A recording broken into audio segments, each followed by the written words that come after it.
ایک آدمی نے رسول اللہ صلی اللہ علیہ وآلہ وسلم سے نصیحت کرنے کی درخواست کی۔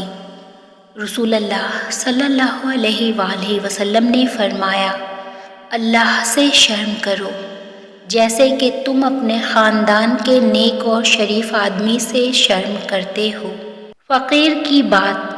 پیر اور فقیر میں فرق یہ ہوتا ہے کہ پیر کی پشت رب کی طرف اور دنیا کے پیچھے ہوتا ہے، اور فقیر کی پشت دنیا کی طرف اور وہ اپنے رب کے پیچھے ہوتا ہے اور دنیا اس کے پیچھے ہوتی ہے۔ جب بھی گناہ کی طرف مائل ہونے لگو تو 3 باتیں لازمی یاد رکھو۔ اللہ دیکھ رہا ہے، فرشتے لکھ رہے ہیں، موت ہر حال میں آنی ہے۔ آنکھ دنیا کی ہر ایک چیز دیکھتی ہے، مگر جب آنکھ کے اندر کچھ چلا جائے تو اسے نہیں دیکھ پاتی۔ بالکل اسی طرح انسان دوسروں کے عیب تو دیکھتا ہے پر اپنے عیب اسے نظر نہیں آتے۔ جب سایہ قد سے بڑا اور باتیں اوقات سے بڑی ہونے لگ جائیں تو سمجھ جائیں سورج غروب ہونے والا ہے۔ کبھی بھی خود کو اتنا قیمتی مت سمجھنا کہ ہر کوئی تمہیں دل سے نکال دے، کیونکہ جس چیز کی قیمت زیادہ ہوتی ہے اسے اکثر لوگ چھوڑ دیتے ہیں۔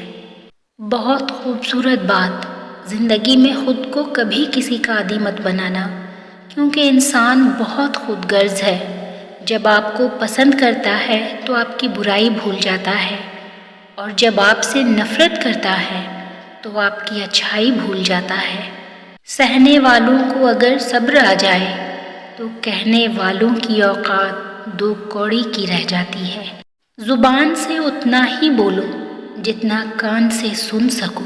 منہ میں زبان تو سبھی رکھتے ہیں، مگر کمال وہ کرتے ہیں جو اسے سنبھال کر رکھتے ہیں۔ وقت گہرے سمندر میں گرا ہوا موتی ہے جس کا دوبارہ ملنا ناممکن ہے۔ خاموشی اختیار کر لینا دب جانے کی علامت نہیں ہے۔ ہر بندہ جواب کا مستحق نہیں ہوتا۔